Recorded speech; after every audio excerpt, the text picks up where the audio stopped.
예수님께서 유대인들에 의해서 고발이 되고 이제 대제사장 앞에 서게 됩니다. 대제사장 가야바의 집에 가게 되고 이제 빌라도에게까지도 가게 됩니다. 대제사장이었던 가야바는 이제 종교적으로 유대 율법을 가지고 재판을 할 수 있었지만 사람을 죽일 수는 없었습니다. 당시에 사람을 죽일 수 있는 권한은 로마의 황제에게 있었습니다. 그래서 요한복음 18장 31절과 32절 보면 빌라도가 이르되 너희가 그를 데려다가 너희 법대로 재판하라. 유대인들이 이르되 우리에게는 사람을 죽이는 권한이 없나이다 하니 이는 예수께서 자기가 어떠한 죽음을 죽을 것을 가리켜 하신 말씀을 응하게 하려 함이로라. 그렇기 때문에 이제 유대인들이 대제사장에게서 이제 빌라도에게로 이제 데려가게 됩니다. 근데 빌라도가 이제 고발이 됐기 때문에 예수님을 신문하는데 신문하는 과정에서 예수님에게는 죄가 없으시다는 것을 이제 알게 됩니다. 그래서 38절 보면 요한복음 18장 38절 보면 빌라도가 이르되 진리가 무엇이냐 하더라. 이 말을 하고 다시 유대인들이 나와서 이르되 나는 그에게서 아무 죄도 찾지 못하였노라 이렇게 이야기를 합니다. 그래서 빌라도는 예수님을 이제 놓아주려고 합니다. 근데 사람들은 예수님 놓아주기를 원하지 않았고 오히려 이제 바라바라고 하는 강도를 놓아주기를 원합니다. 근데 이러한 백성의 요구들, 바라바를 놓아달라고 하고 또 예수님을 십자가에 못 박으라고 하는 이 요구들은 우리가 아무리 생각해봐도 상식적이지 않은 부분들이 많습니다. 특별히 바라바 같은 경우는 이제 죄가 나쁜 사람이잖아요. 강도니까. 그러니까 그가 죄값을 치르기 위해서 옥에 가두는 것도 필요하지만 그러한 강도가 다시 사회로 돌아오면 사회적으로는 사회적 안정성을 확보하기가 어렵게 됩니다. 그러므로 백성들이 바라바를 놓아달라고 하는 요구는 한편으로는 스스로를 해하는 일이기도 하고 자신들에게 유익이 되지 않는 일인 게 사실 분명합니다. 강도가 놓아져서 강도가 옥에 있다가 나와서 세상에 돌아다니게 된다면 그 바라바로 인해서 강도를 또 당할 수 있는 사람들이 자기의 자신들, 자기 자식들이고 자기 자신이고 자기의 이웃이고 자기의 공동체입니다. 그럼에도 불구하고 이제 바라바를 놓아달라고 요구를 하는 이유가 뭘까요? 그 이유는 사실 지금 유대인들의 판단이 이성적인 거하고는 전혀 상관이 없는 거죠. 왜 사람들이 어떤 순간에 가면 이성적인 판단을 하지 않게 되는 걸까요? 그러니까 조금만 생각해봐도 이게 우리에게 좋은 일이 아니고 옳지 않다. 이게 다 생각이 될 수 있는데 어느 순간이 되면 전혀 이성적이지 않은 그런 판단을 이제 하고 요구하게 되는 거죠. 그렇게 이성적이지 않은 판단을 하게 되는 이유는 두 가지라고 볼 수 있는데 첫 번째는 예수님을 이제 십자가에 못 박게 하는 것이 바라바를 놓아주는 것보다 유대인들이 생각하기에는 더 큰 이익이라고 생각하는 거예요. 그게 더 우리에게 이익이다. 두 번째 이유는 일종의 군중 심리입니다. 많은 사람들이 예수님을 십자가에 못 박으라고 하니까 사람들이 다른 사람들이 하는 것처럼 그 사람들이 하는 말을 반복하고 있는 거죠. 사람들이 왜 좁은 문으로 들어가지 않고 넓은 문으로 들어갈까요? 그 이유는 일단 넓다는 겁니다. 또 다른 이유는 그리로 많은 사람들이 가고 있다는 거예요. 그러니까 사람을 쫓아가는 거죠. 일종의 그것도 군중 심리라고도 할 수 있습니다. 그리고 사람들이 다른 사람이 많은 곳을 따라가는 경향이 있습니다. 이러한 경향을 가진 모습은 사실 성경에서는 양과 같다라고도 말씀해요. 양은 반드시 목자가 필요합니다. 다른 양을 따라가다가 잘못된 길로 가는 경우가 너무 많기 때문인 거죠. 예수님을 십자가에 못 박으라는 사람들도 사실은 그와 같았습니다. 그런데 예수님은 빌라도나 사람들이 행하는 모습, 그러니까 전혀 이성적이지 않고 또 그러한 일들을 하는 사람들을 보고도 혹은 예수님을 모욕하고 또 고난을 주는 그 사람들을 보고도 오늘 말씀 보면 굉장히 평온하시다는 겁니다. 특별히 19장 1절을 보면 예수님이 이제 빌라도에 의해서 채찍을 맞으시기도 했어요. 예수님은 왜 아무것도 하지 아니하시고 마치 당하기만 하시는 것 같은 걸까요? 왜 그럼에도 불구하고 대항하거나 저항하거나 싸우거나 다투거나 하지 않으셨던 걸까요? 그 이유는 그 일이 하나님의 뜻을 이루어가는 일이기 때문입니다. 예수님은 하나님 아버지의 뜻을 이루기 위하여 사실 지금 아무것도 안 하시는 것 같지만 온 힘을 다하여 그 뜻을 이루어가고 계신 거죠. 그럼 빌라도는 예수님을 채찍질하고 나서 침문을 합니다. 그리고 예수님에 대한 결론을 얻었어요. 그것은 예수님에게 아무 죄가 없다는 겁니다. 그래서 이제 빌라도가 예수님을 놓아주려고 합니다. 왜냐하면 빌라도에게는 그럴 수 있는 권한이 있어요. 재판장이기 때문에. 오늘 10절부터 12절 말씀 보면 빌라도가 이르되 내가 말하지 아니하느냐 내가 너를 놓을 권한도 있고 십자가에 못 박을 권한도 있는 줄 알지 못하느냐. 예수께서 대답하시되 위에서 주지 아니하셨더라면 나를 해할 권한이 없었으리니 그러므로 나를 내게 넘겨준 자의 죄는 더 크다 하시니라. 이러므로 빌라도가 예수를 놓으려고 힘썼으나 유대인들이 소리질러 이르되 이 사람을 놓으면 가이사의 충신이 아니니이다. 무릇 자기를 왕이라 하는 자가 가이사를 반역하는 것이니이다 라고 이야기를 합니다.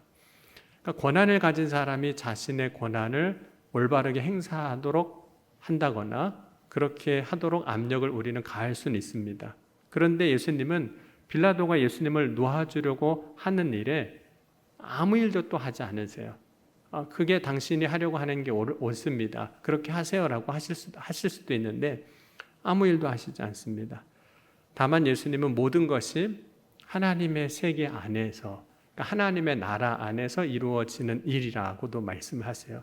그래서 예수님은 빌라도에게 이렇게 이제 대답을 하셨습니다. 36절, 37절 요한복음 18장입니다. 36절, 37절 보면 예수께서 대답하시되 내 나라는 세상에 속한 것이 아니니라. 만일 내 나라가 이 세상에 속한 것이었더라면 내 종들이 싸워 나로 유대인들에게 넘겨지지 않게 하였으리라. 이제 내 나라는 여기에 속한 것이 아니니라. 빌라도가 이르되 그러면 내가 왕이냐 아니냐. 예수께서 대답하시되 내 말과 같이 내가 왕이니라. 내가 이를 위하여 태어났으며 이를 위하여 세상에 왔으니 곧 진리에 대하여 증언하려 함이로다. 무릇 진리에 속한 자는 내 음성을 듣느니라 하신대. 예수님께서 자신을 이야기하실 때 세상에 속하는 자로 살아가는 것이 아니라 하늘에 속한 자로, 하나님의 나라에 속한 자로 지금 살고 계시다고 말씀하시면서 하늘에 속한 자로 어떻게 살아가는지에 대해서도 이야기를 하세요. 예수님은 하늘에 속한 자로 하나님 나라의 법을 따라가고 계시다고 말씀하시는 거거든요. 그러니까 하나님 나라의 법을 따라 사는 삶이 하늘에 속한 사람의 삶이에요. 그리고 그 삶의 결정이 무엇이냐면 이제 십자가를 지시는 것이죠. 그러면 예수님이 하나님 나라의 법을 따라갈 때 예수님은 어떤 분이실까요? 예수님은 오늘 사람들이 이야기하고 있지만 하나님 나라의 법을 따라가는 그 예수님은 어떤 분이시냐면 오늘 왕이라 이렇게 말씀합니다. 그러니까 예수님이 스스로 내가 왕이다 이렇게 말씀하고 계신 거예요. 스스로 그렇게 말씀하신 것처럼 예수님은 왕이십니다. 그런데 실제로 세상에 속한 삶의 모습 속에서는 겉으로 드러난 모습을 보면 전혀 왕처럼 보이지 않습니다. 옷을 입는 것도 왕처럼 보이지 않아요. 또 왕은 실제적인 권한을 가진 사람인데 그래서 모든 것을 할 수 있습니다. 그렇다면 예수님도 모든 것을 하실 수 있지 않겠습니까? 그런데 예수님은 말씀은 왕이라고 하지만 마치 권력을 하나도 가지지 못한 사람처럼 지금 하고 계시는 거죠. 그리고 권력을 가지면 왕이 되면 권력과 함께 따라오는 것들이 있습니다. 부가 따라오는 거죠. 재물이 따라옵니다. 그런데 예수님은 세상에 살아가시면서 왕이라고 하셨지만 돈을 가지지 않은 사람처럼 사셨습니다.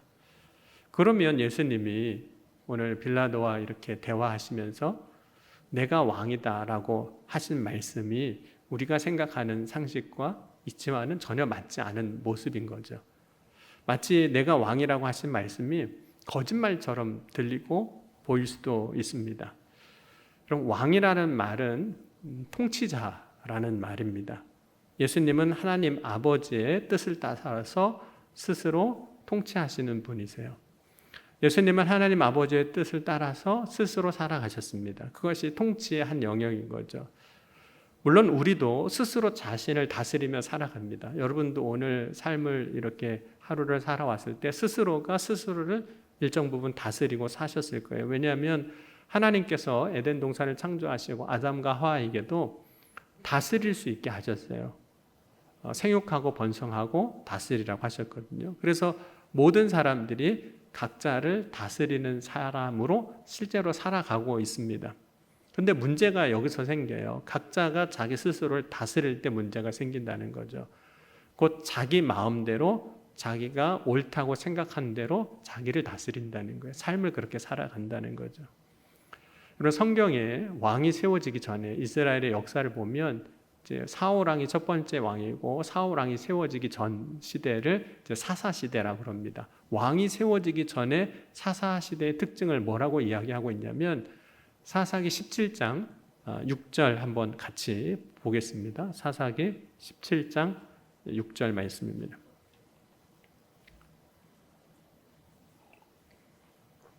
사사기 17장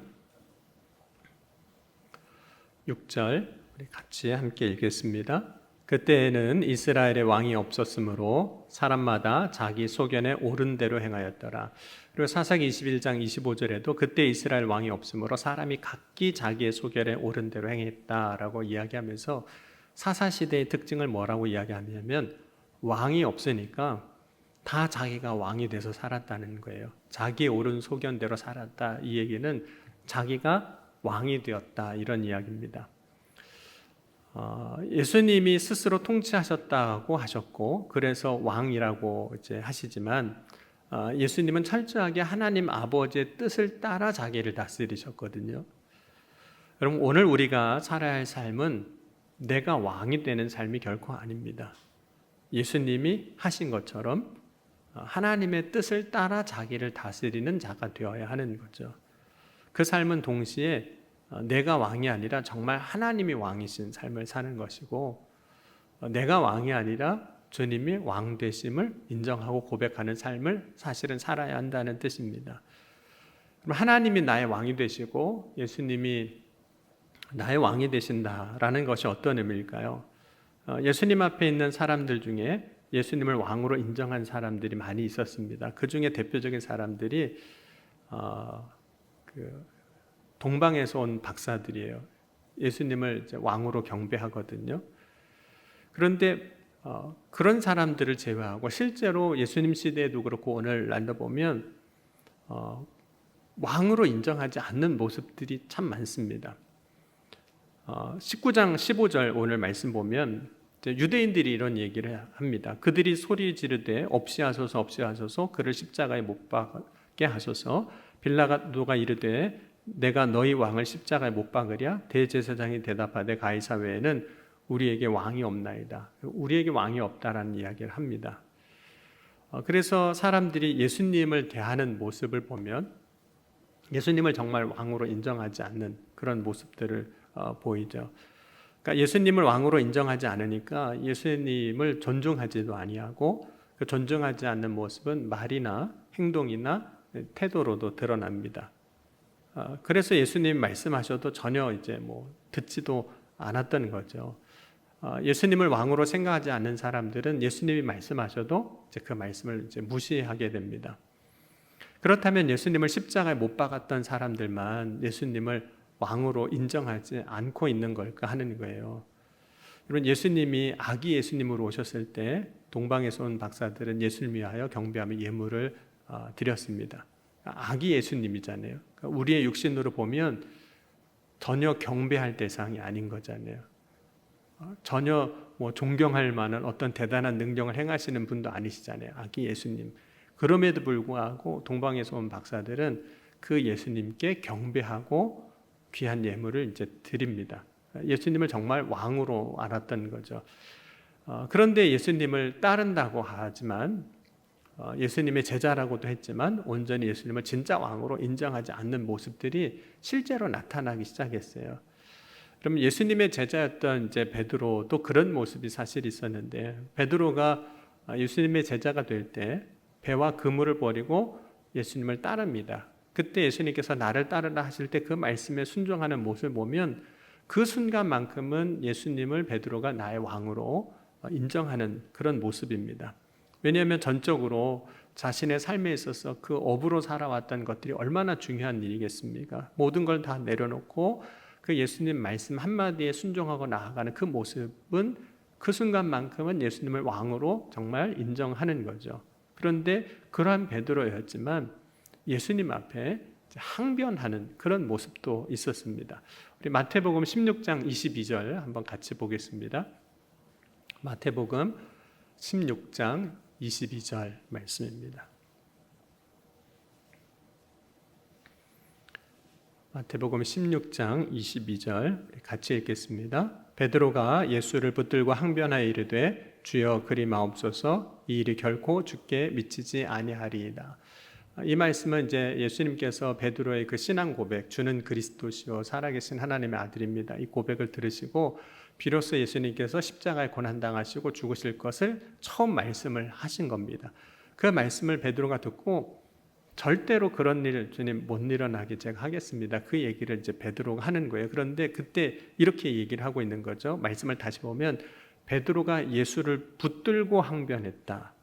그럼 베드로가 제자인데 예수님을 붙들고 항변했다는 이 말이 어떤 의미일까요?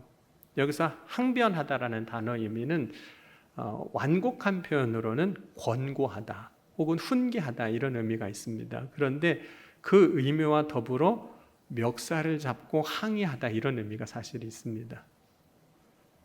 그러니까 마태복음 16장 22절에 베드로가 예수를 붙들고 항변하다 이 짧은 말씀을 생각해 보면 베드로가 예수님 말씀을 듣고 어떤 태도를 보였는지 우리가 짐작할 만한 거죠.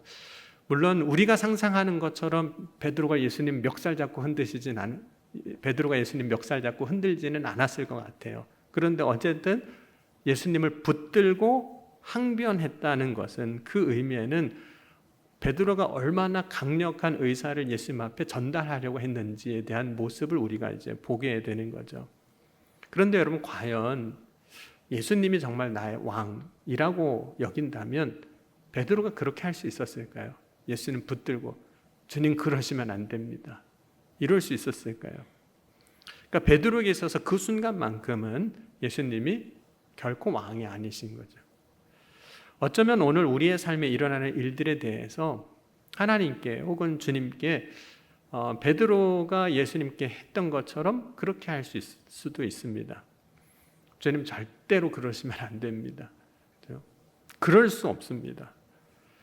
그리고 이스라엘 백성들이 이제 출애굽하고 광야 생활을 보내는 동안 모세와 그리고 여호수아가 당한 일들이 있었어요. 그게 뭐냐면 이스라엘 백성들이 광야 생활하는 동안 또 가나안 땅을 정복하는 동안 어려운 일을 만나게 되면 그 지도자를 향해서 항변하는 그 장면.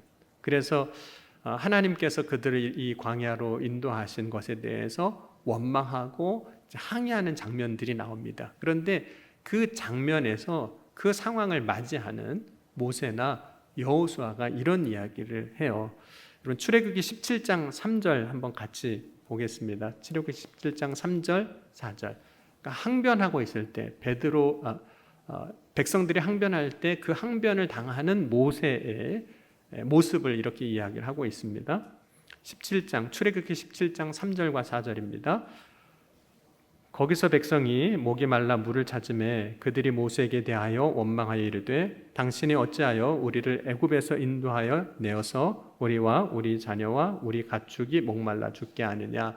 모세가 여호와께 부르짖어 이르되 내가 이 백성에게 어떻게 하리이까? 그들이 조금 있으면 내게 돌을 던지겠나이다. 여호수아도 똑같이 이와 비슷한 상황을 만나게 됩니다. 민수기 이제 14장에 보면 그 상황이 반복이 되거든요. 그래서 14장 10절에 보면 온 회중이 그들을 돌로 치려 하는데 그때 여호와의 영광이 회막에서 이스라엘 모든 자손에게 나타나시니라. 그러니까 베드로가 예수님 붙잡고 항변했던 그 모습처럼 모세를 향해서 그리고 여호수아를 향해서 백성들이 돌을 던지려고 하는 모습. 그건 모세나 여호수아 개인에게 하는 게 아니라 하나님께 그렇게 하는 거거든요. 다만 사람들이 보이는 대상이 모세이고 보이는 대상이 여호수아니까 그에게 하는 것이지 돌을 던지는 것이지만 그것은 결국은 하나님께 그렇게 하는 겁니다. 베드로가 예수님 붙잡고 항변했던 것처럼 이스라엘 백성들의 삶을 광야로 인도하신 하나님을 향하여 이스라엘 백성이 보여주었던 말과 행동이었습니다. 적어도 이 순간만큼은 돌을 던지려고 하는 그 순간만큼은 이스라엘 백성들이 하나님을 자신의 왕으로 통치자로 인도자로 전혀 인정하지 않고 있는 그런 모습인 거죠. 여러분 오늘 우리가 신앙생활 하면서 이런 말을 할 때가 있습니다. 안 돼요 주님 이런 말을 할 때가 있어요. 하나님이 말씀하시지만 그 말씀대로 되기를 원하지 않거나 혹은 그 말씀대로 되는 것에 대해서 우리에게 거부하고 싶은 마음들이 일어날 때 안 돼요 주님 이렇게 되는 거죠. 근데 그 순간만큼은 우리는 주님을 더 이상 나의 왕으로 여기지 않은 거죠. 만약 예수님이 나의 삶의 왕이라면 진짜 하나님이 나의 삶을 다스리는 분이라면 그분의 뜻에 온전히 순종하고 따를 때 하나님이 주님이 나의 참 왕이 되시는 거거든요.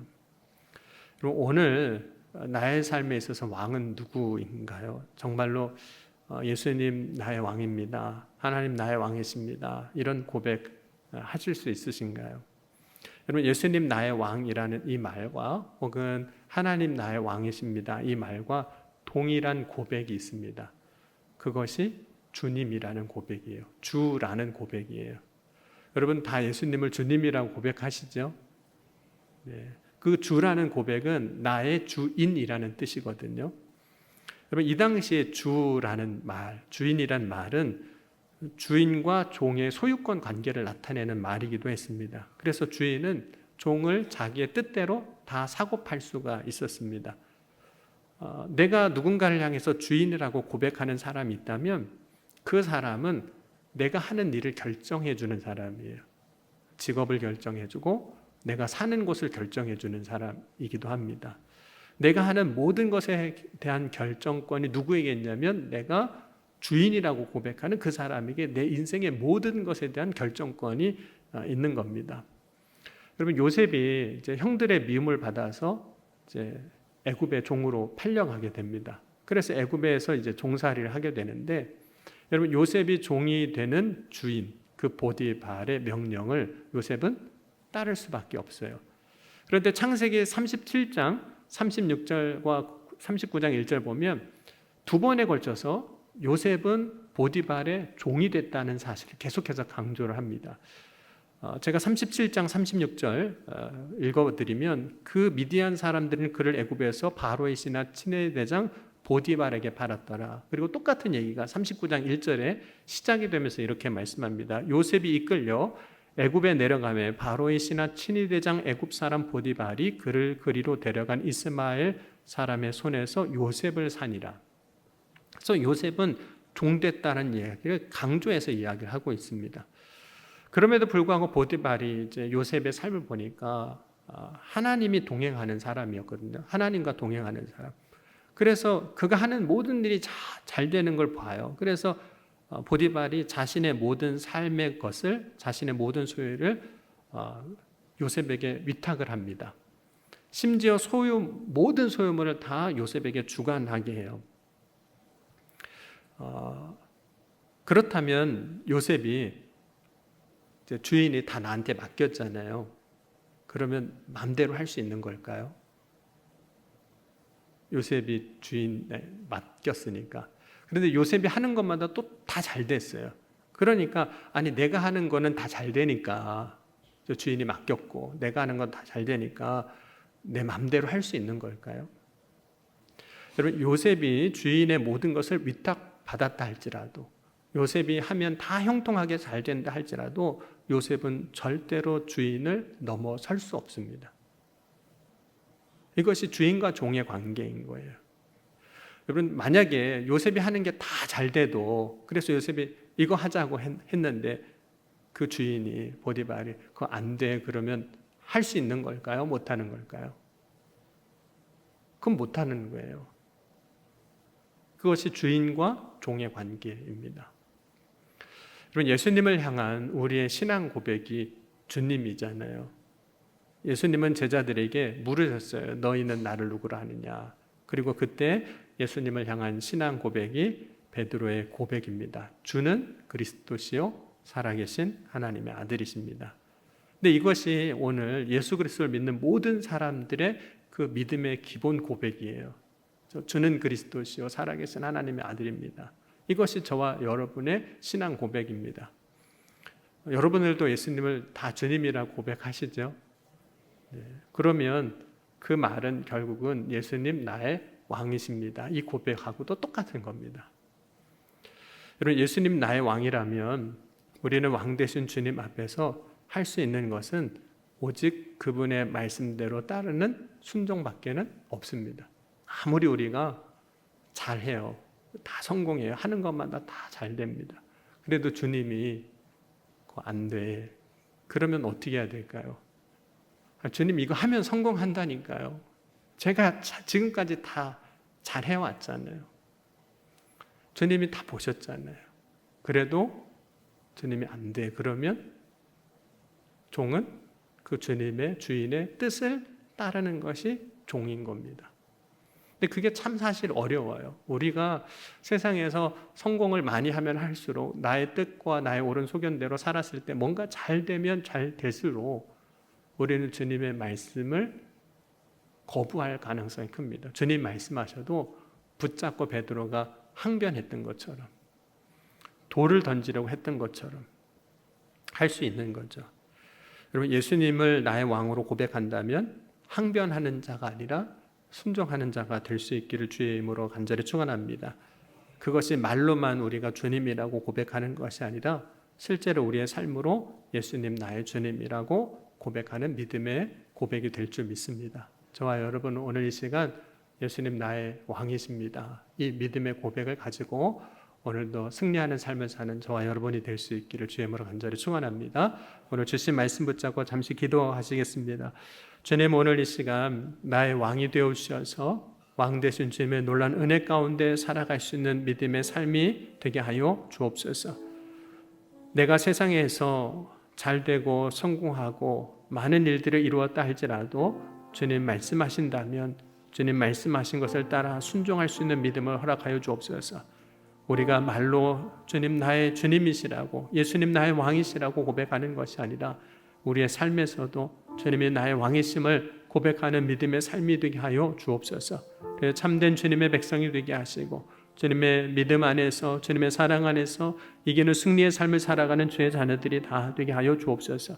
오늘 이 시간 함께 오늘 말씀 붙잡고 통성으로 기도하시겠습니다. 지금도 살아계시고 역사하신 하나님, 오늘 이 시간 나의 삶을, 믿음을 고백합니다. 예수님 나의 왕 되심을 이 시간 고백합니다. 예수님 나의 주님 되심을 고백합니다. 이 시간 말로만 고백하는 것으로 끝나지 아니하게 하시고 우리의 삶의 자리에서 주님의 말씀을 따라 순종하며 믿음으로 나아가는 주의 자녀들이 다 되게 하여 주옵소서. 오늘 이전에게도 주님 말씀해 주실 때 주님 말씀을 따라 믿음으로 나아가게 하여 주옵소서. 주의 역사하심과 주의 은혜로 다시 한번 서게 하시고 주의 행하심과 주의 이루심의 놀라운 뜻 안에서 세움을 받는 믿음의 자녀들이 다 되게 하여 주옵소서. 오늘 이전에게 주의 성령께서 역사하시고 우리의 마음을 뜨겁게 하시고 또 깨달아 알게 하셔서 주의 말씀을 붙잡고 품고 나아가는 승리의 삶을 살아가게 하여 주옵소서. 주님 역사하시고 이루어 주실 것을 믿습니다. 주여 인도하여 주옵소서. 사랑의 주님, 오늘 이 시간 주님 나의 왕 되심을 고백합니다. 예수님 나의 참된 주인이심을, 주님이심을 이 시간 고백합니다. 이 고백이 우리의 입술의 고백으로 그치지 아니하게 하시고 우리의 삶의 자리에서 주님 말씀하시는 것을 따라 온전히 살아가는 복된 삶이 되게 하여 주옵소서. 오늘 간절히 소망하며 기도합니다. 부르짖습니다. 우리의 기도의 부르짖음에 들으시고 응답하여 주신 줄 믿사오며 사랑이 많으신 우리 주 예수 그리스도의 이름으로 감사하며 간절히 기도하옵나이다. 아멘. 이 시간